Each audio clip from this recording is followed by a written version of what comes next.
Bueno chicos, vamos a desarrollar entonces la tercera parte de esta unidad 2, donde veremos los haluros de alquilo eh, y vamos a hacer especial énfasis en las reacciones de los haluros de alquilo, que son importantes para entender el resto de las reacciones en química orgánica.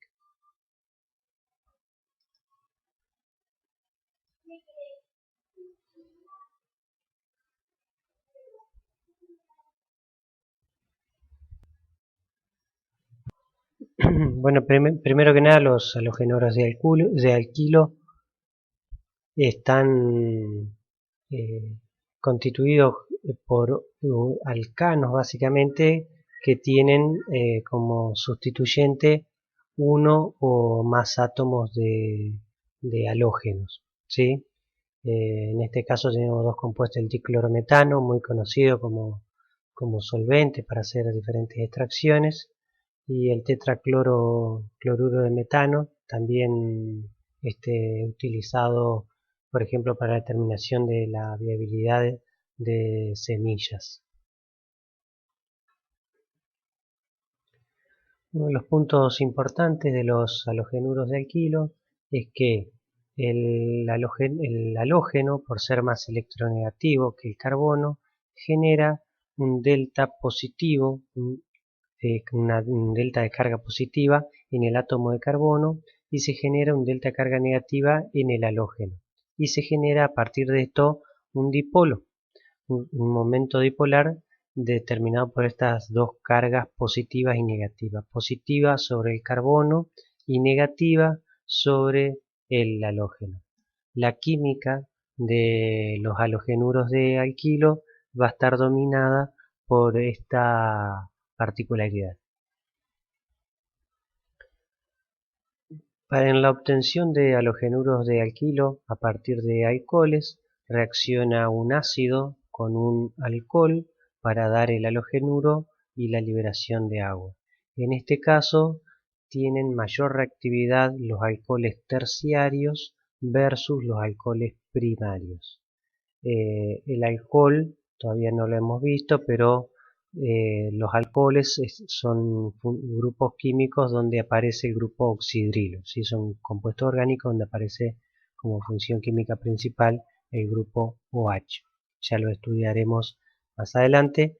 Lo más importante que ven aquí es que los más reactivos son en este caso los terciarios, que es el carbono que está trisustituido en el alcohol. En este caso tenemos, fíjense, esta es la estructura de esqueleto, todos los hidrógenos no están escritos, digamos, para una cuestión de simplificar, pero este carbono es terciario, ¿sí? Porque está enlazado a este carbono y a este, ¿sí? Reacciona con el ácido clorhídrico en éter en medio frío, para dar origen a un cloro, un metil ciclohexano, con la liberación de agua. Bueno, dentro de las reacciones de los halogenuros de alquilo, las dos reacciones más importantes son la de sustitución nucleofílica, ¿sí? Y las reacciones de eliminación. La sustitución, como veíamos al inicio en la unidad 1, son reacciones donde se sustituye un grupo químico, en este caso el bromo es sustituido por el grupo oxidrilo, ¿sí? Y la eliminación, donde se elimina, ¿sí? En este caso el bromuro de la molécula para formar un doble enlace. Vamos a ver entonces en una primera parte las reacciones de sustitución nucleofílica. En todas las reacciones de sustitución nucleofílica, como regla general, tenemos el halogenuro de alquilo, que reacciona con un nucleófilo para dar el derivado, que es el residuo, o sea, lo que sería el alcano que estaba formando el halogenuro de alquilo, sustituido con el nucleófilo que atacó, y libera, ¿sí?, el halogenuro de alquilo. Perdón, el halógeno, ¿sí?, que puede ser el cloruro, el yoduro, etc.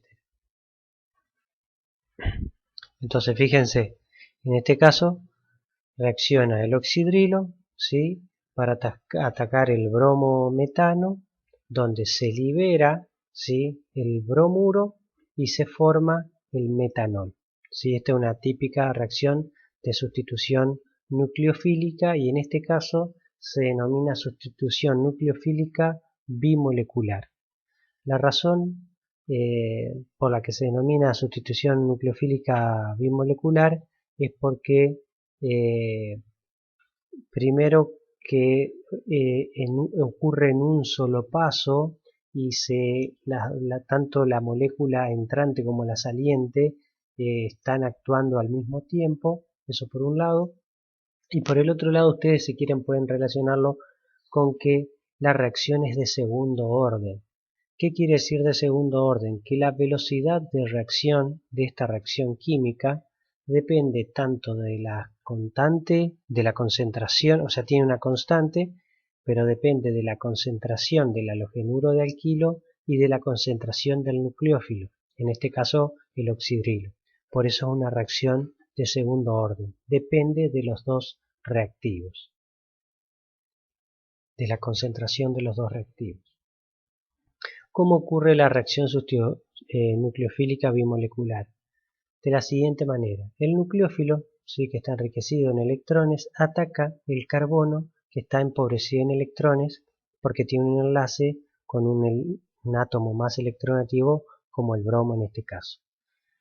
Al atacarlo, sí, se va a formar un enlace carbono con el nucleófilo, ¿sí? Y se va a romper el enlace halógeno carbono y el bromo, digamos en este caso el bromo o el halógeno va a salir de la estructura y va a quedarse, ¿sí? Con el par de electrones enlazantes, ¿sí? Entre el carbono y el bromo.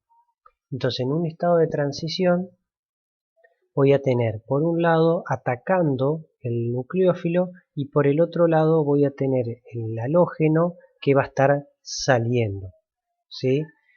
Cuando termina la reacción, fíjense que tengo la obtención del bromuro, ¿sí? Que está estabilizado, y la obtención del nuevo compuesto que está sustituido, donde se sustituyó el bromo por el grupo oxidrilo. Un punto importante es que la configuración del compuesto que se forma cambia, pasa a ser de tener configuración S a tener configuración R. Si bien ustedes todavía no saben cómo determinar la configuración de un isómero óptico como es en este caso, lo vamos a estudiar en la próxima unidad. De todas maneras, fíjense que lo que ocurre es que esto se invierte como que si fuese un paraguas, ¿sí? Vieron que esto sería para este lado, cuando lo ataca se invierte y queda para el otro. Se invierte como un paraguas cuando yo voy con el paraguas y me agarra un viento y me lo dobla para el lado posterior. No sé si alguna vez les pasó. Pero fíjense que esto que estaba orientado hacia la izquierda de la página, si ahora está orientado hacia el otro lado, ¿sí? Ese cambio en la configuración ocurre porque ocurre el ataque, digamos, es por el lado opuesto de por donde sale, en este caso, el bromuro. Esa es una de las características más importantes de la sustitución nucleofílica bimolecular, y fíjense que esto ocurre en un solo paso. O sea, tengo un estado de transición donde tengo las dos estructuras, ¿sí? En el próximo paso se libera. Este estado que vemos aquí, ¿sí? Cuanto yo más pueda estabilizar, voy a hacer que la velocidad de reacción aumente, ¿sí? Que sería disminuir este delta. Entonces, digamos, lo que uno tiene que pensar es que todo lo que uno pueda hacer de manera tal de que yo estabilizar ese estado de transición me va a favorecer la velocidad de reacción. Cuando yo hablo de estabilizar el estado de transición, hablo de disminuir la energía, ¿sí? Total que tiene ese estado de transición. Bueno, vamos a ver cómo afectan, por un lado, el sustrato, el disolvente y el nucleófilo, la velocidad de esta reacción, ¿sí? Porque en definitiva lo que afectan es, como les decía anteriormente, el estado de transición. Entonces, fíjense cómo esto tiene que ver con efectos estéricos, o sea, de la estructura tridimensional de la molécula. Cómo el nucleófilo tiene que atacar, ¿sí?, el carbono, como lo ven aquí, en la medida que yo voy agregando sustituyentes, cada vez, fíjense que aquí estaría sin sustituir, monosustituido, disustituido y trisustituido. O sea, acá tengo un grupo metilo, acá tengo dos y acá tengo tres grupos metilo. Entonces, fíjense que como en la medida que empieza a sustituirse el carbono, cada vez más difícil para el nucleófilo atacar el carbono que está empobrecido en electrones porque cada vez está más protegido por los grupos metilos. Entonces, en este caso, la velocidad de reacción disminuye en la medida que más sustituido está el carbono, ¿sí? Un carbono terciario, ¿sí?, va a tener una velocidad menor que la de un carbono primario y que a su vez es menor que la del grupo metilo. O sea, la de mayor velocidad de reacción va a ser para cuando no tenga ningún sustituyente.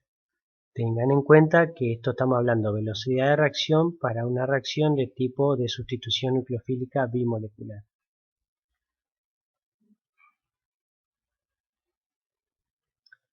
Bueno, otro punto importante es el nucleófilo. El nucleófilo también va a afectar la velocidad de reacción. Cuanto mayor, más negativamente esté cargado el nucleófilo, digamos, cuanto más actividad nucleofílica tenga el nucleófilo, mayor va a ser la velocidad de reacción. Esa actividad digamos, ¿cómo uno la puede determinar? Va un poquito, como habíamos estudiado anteriormente, de la mano de la basicidad. O sea, cuanto más básico es en un compuesto, digamos, asciende de manera paralela, digamos, la nucleoficidad, ¿sí? Uno lo tiene que analizar siempre por qué tan enriquecido en electrones está la estructura química que estoy estudiando. A su vez, fíjense que si el nucleófilo está cargado negativamente, el producto es neutro y el compuesto saliente está cargado negativamente. Eso hace que las cargas estén balanceadas. Y si el nucleófilo es neutro, generalmente rompe un enlace, queda cargado positivamente, ¿sí?, el producto, y se libera, ¿sí?, el halogenuro generalmente cargado negativamente, y la suma de los dos da cero, por lo tanto están balanceadas las cargas. Bueno, esto es lo que les decía recién, la nucleoficidad es casi paralela a la basicidad. Y por lo regular la nucleoficidad se incrementa al ir descendiendo en la columna de la tabla periódica, ¿sí? Esto sería el yoduro, es más digamos, más un nucleófilo con mayor carácter nucleofílico que el cloro, por ejemplo. Entonces fíjense cómo esta es la velocidad de reacción con el bromo metano de acuerdo al nucleófilo, ¿sí? Entonces fíjense cómo el cloro tiene una velocidad de reacción menor que la del yodo, ¿sí? Eso está dado ¿por qué? Porque el cloro está arriba en la tabla periódica que el yodo, ¿sí? Y a su vez podríamos pensar que el hidróxido, ¿sí?, es más rápido o es más lento que el sulfuro ácido, digamos, porque el sulfuro ácido tiene una basicidad mayor al hidróxido. Aunque acá me queda una duda si es más básico o no. El sulfuro, me parece que no. A veces no siguen tal cual las reglas, ¿sí? Hay algunas excepciones. Acá tendría que ver las constantes de acidez entre el hidróxido y el sulfuro, pero me da la impresión que el hidróxido es más básico.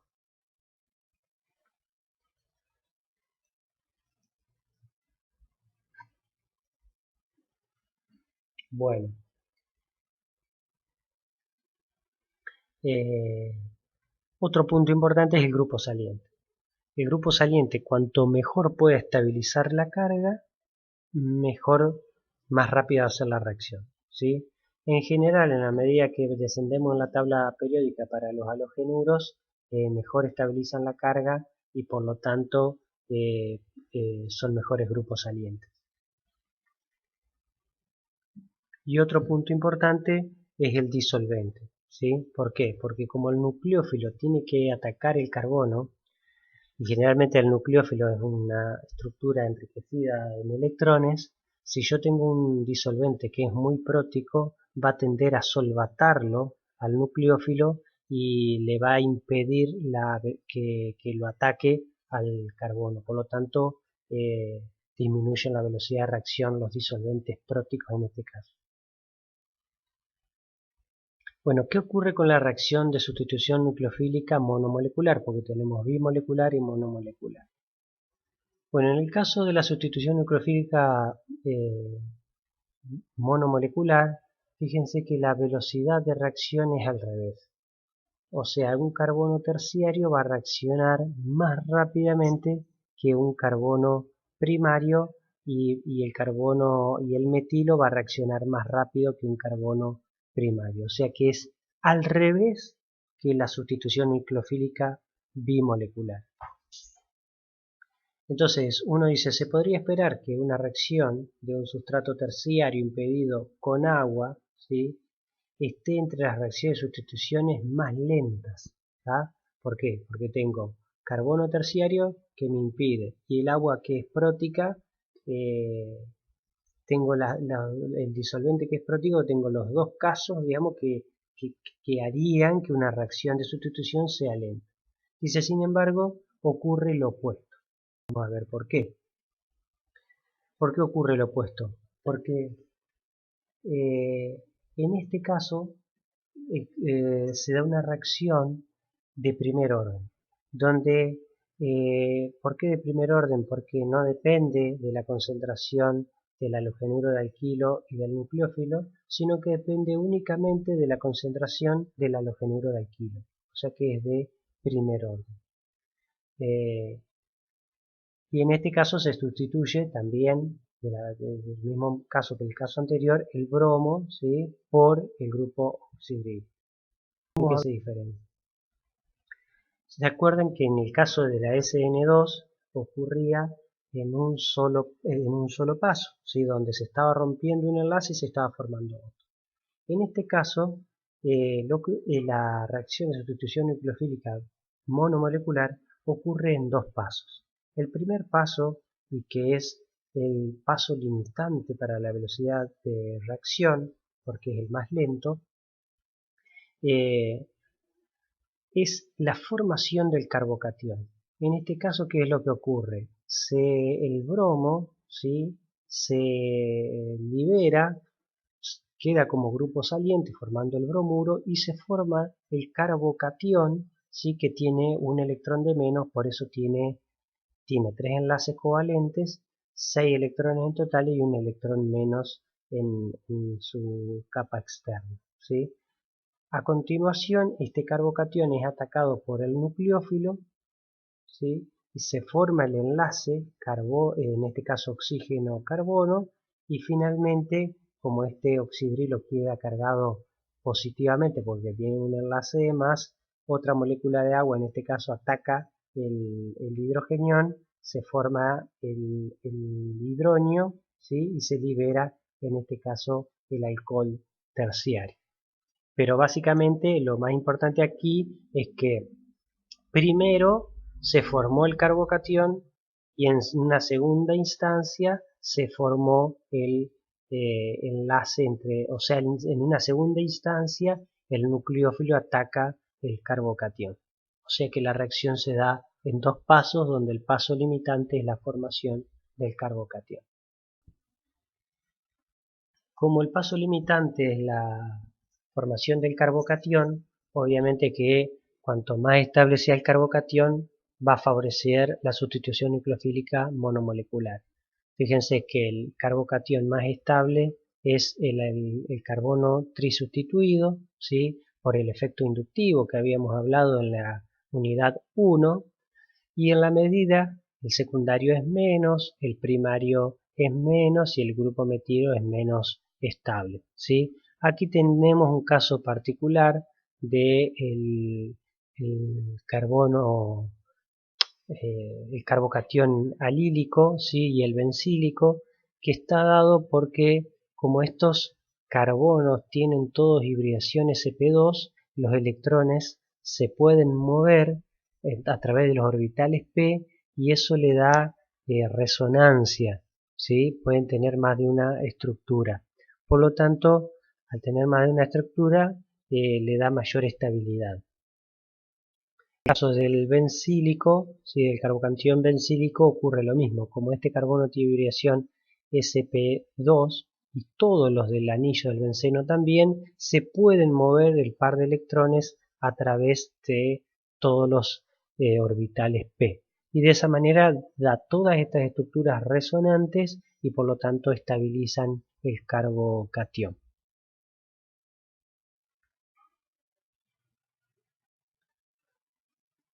Respecto al grupo saliente, es similar a lo que veíamos para la sustitución nucleofílica bimolecular.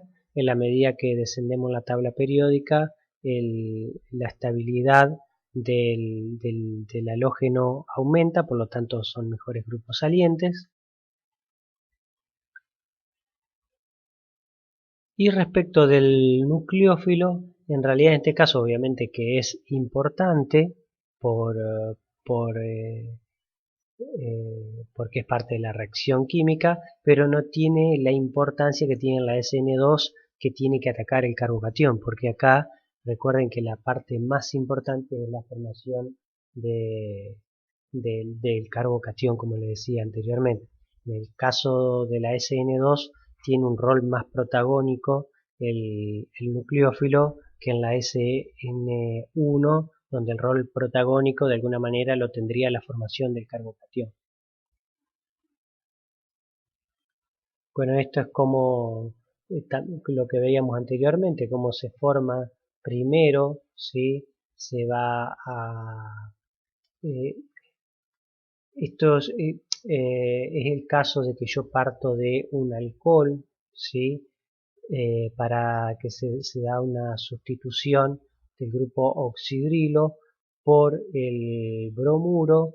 En este caso, eh, el, al yo darle un ambiente ácido, genero mejores condiciones para el grupo saliente, que en este caso el grupo OH, al estar protonado, tiene mayor capacidad de liberarse como agua y estabilizarse, formarse el carbocatión y atacar el carbono y atacar el carbocatión, ¿sí? O sea, acá también el paso limitante es este, ¿sí?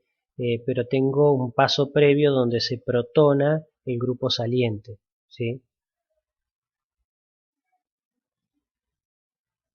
Bueno, y este es otro punto importante donde el disolvente afecta a la SN1 al revés que la SN2.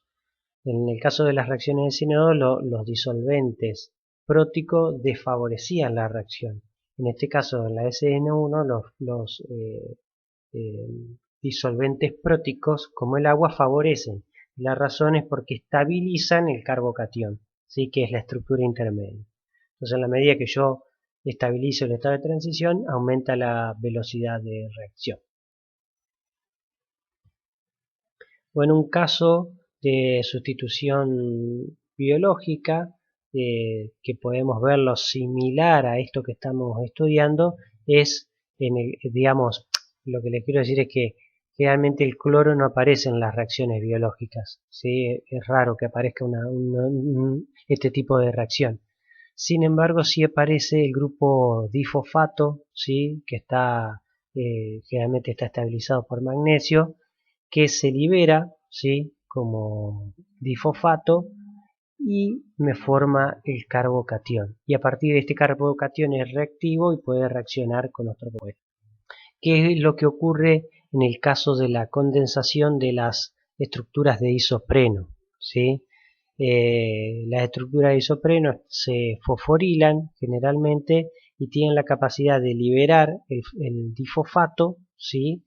Y formar el carbocatión que reacciona con otra molécula del difosfato de isopentilo, que es el isopreno, digamos, y este puede reaccionar, este par de electrones no lazantes reacciona con el carbocatión y se condensa la estructura y ahí se puede empezar a polimerizar, que era lo que veíamos de la formación del caucho en la segunda parte de esta unidad. Aquí a partir de esto se forman innumerables compuestos que vamos a ver más adelante. Bueno, resumen entonces, las reacciones bimoleculares tienen una cinética de segundo orden porque dependen de la concentración del halogenuro de alquilo y de la concentración del nucleófilo y ocurren en una sola etapa, ¿sí?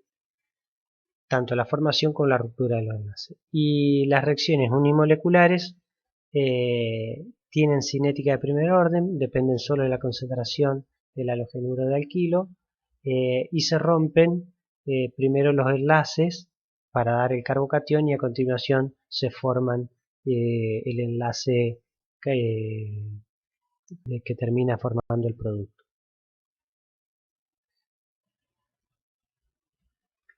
Bueno, las reacciones de eliminación de los halogenuros de alquilos también son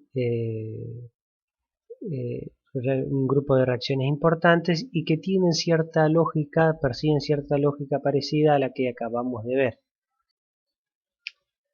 Recuerden que nosotros habíamos visto por un lado las de sustitución, que es lo que acabamos de ver, y ahora vamos a ver las de eliminación, o sea, se elimina, por ejemplo, una molécula de agua y se forma el bromuro.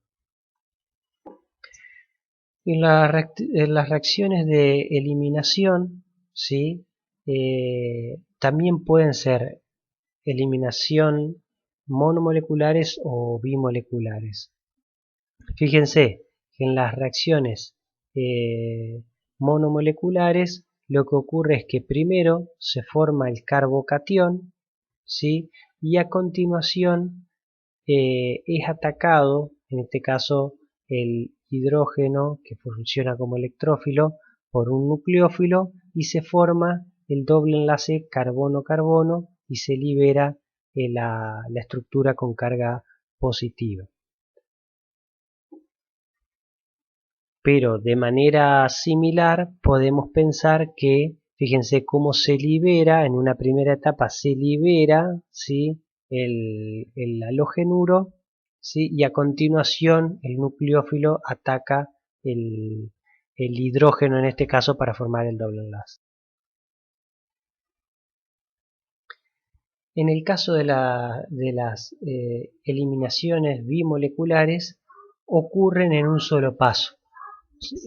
Esto, digamos, es como que tiene cierta similitud y lo podemos pensar igual que en el caso de las sustituciones nucleofílicas bimoleculares ocurrían en un solo paso, en el caso de las eliminaciones bimoleculares ocurren también en un solo paso. Entonces, el nucleófilo ataca, en este caso, al hidrógeno, se desplazan el par de electrones hacia el carbono formando un doble enlace y en el mismo momento que está ocurriendo eso, se está formando, ¿sí?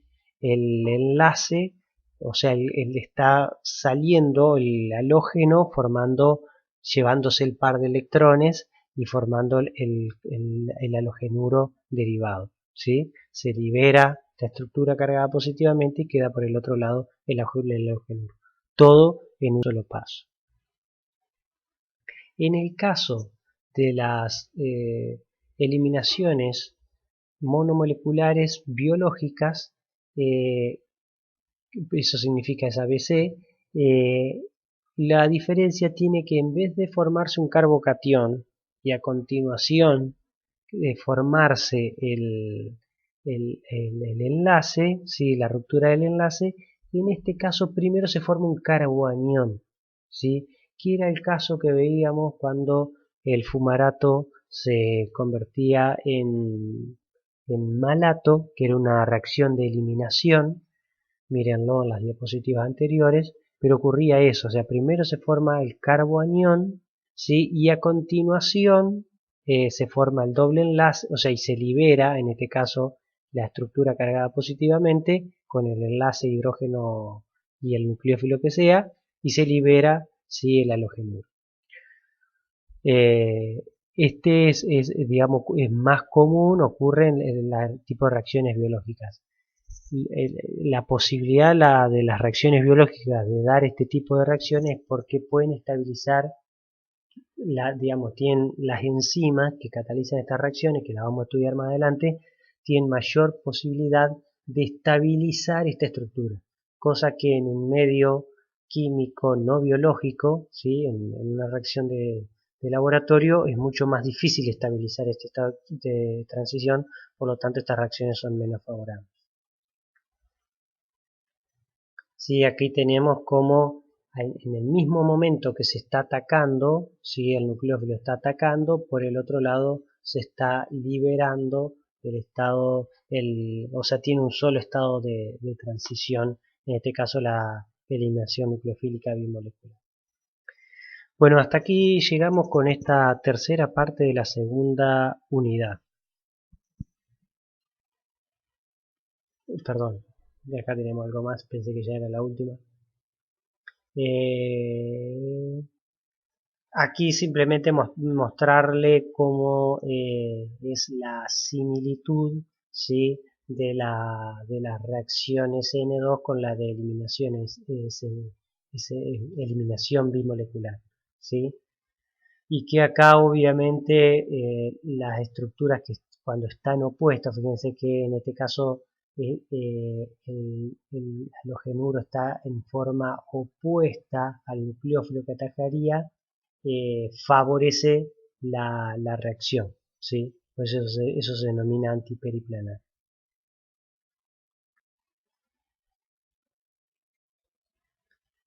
En el caso de la eliminación monomolecular, fíjense que nuevamente el, el paso limitante es la formación del carbocatión. O sea que todo lo que lleve a la estabilización de la formación del carbocatión va a tender a aumentar la velocidad de esta reacción. Bueno, ahora sí creo que llegamos al final de esta tercera parte de la segunda unidad. Nos queda una parte más que desarrollaremos a continuación.